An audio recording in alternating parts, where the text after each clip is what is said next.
Dude, none of my audio recorded for this clan war on my life, by the way. Like, you can have the original footage. So enjoy just the random audio in the background that I find because I was just messing around, but we won the clan war. By the turn of the 15th century, the demand for Eastern luxuries like spices had exploded in Europe. European nations had escaped the Dark Ages and began the Renaissance.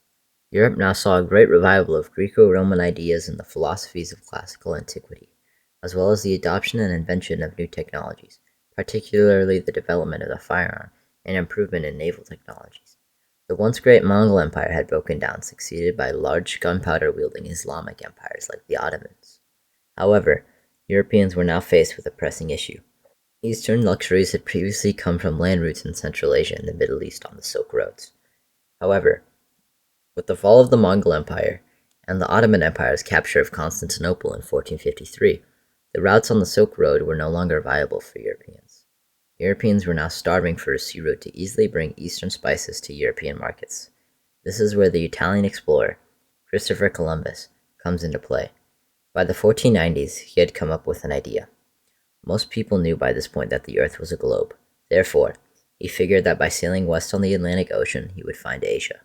In 1492, sponsored by the Spanish monarchs Queen Isabella I and King Ferdinand II, Columbus would set sail west to Asia.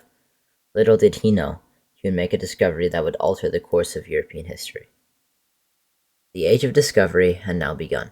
Europeans had set foot on the Americas, and Europeans' effects on the native peoples were immediate. Columbus first landed in the Caribbean, and later South America, originally thinking he had found India, and his interactions with the native Indians were tentative at best. From the onset of European landfall, Native Americans were taken prisoner and enslaved. Columbus founded the first Spanish colony in the New World on his second voyage in 1493, and for the next 350 years the Spanish would extend their rule from the Pacific Northwest to the southern tip of South America, even gaining territories in Asia and Africa. The Spanish would ravage Mesoamerican civilizations like the Aztecs and Inca with their conquistadors, exploiting every resource the land had to offer, along with bringing Christianity to the New World. Europeans brought with them numerous diseases that native peoples were not accustomed to, creating the Great Dying. The Columbian Exchange saw Eurasian animals like horses and pigs introduced to the America, and New World crops like tomatoes and potatoes brought to the Old World. The mines and farms of the South American colonies would rely on the labor of Native American peoples, while cash crop growing areas in the Caribbean and North American South would rely heavily on African slaves brought across the Atlantic from West Africa. Other European nations did not want to be left out on this empire building either.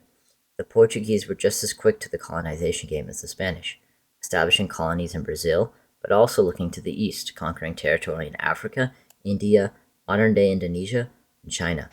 The Dutch had a similar idea of moving east, landing in South Africa on the Cape of Good Hope and making their way to Indonesia, while also establishing colonies in the Caribbean and South America.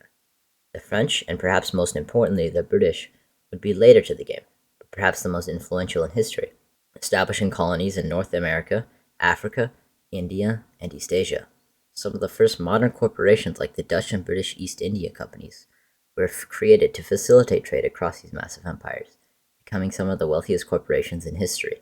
By 1919, the British Empire would reach the height of their power, becoming the largest empire in history. By the 17th to 18th centuries, Europeans would establish hegemony across the entire world, not ending their rule until the movement of decolonization following World War II. And even today, European impact can still be felt in many parts of the world. Hey guys, I've made a severe and continuous lapse in my judgment, and I don't expect for me to be given, but I'm simply here to apologize. I'm here to apologize to Simply Stated. I'm here to apologize to the community and all that for protecting a cheater for so long and shit. I'd just like to say that I gave my account to Mercy, so they can do whatever they want with it. Doesn't really bother me. I'm gonna try to move on from the Arsenal community. I don't know what's gonna happen with this YouTube channel and stuff. But honestly, I've had a fun time in the Arsenal community, and I think it's just about time I kind of like leave and stuff. A lot of stuff has like happened, and overall, I just don't feel like I should be in the Arsenal community anymore. Merch on sale now, going down to 5 Robux. merch. Copping now. On sale. 5 Robux for like 2 weeks after this video gets posted. Merch. It's in group in the description below. Merch. Alright. Subscribe to Despised Gaming.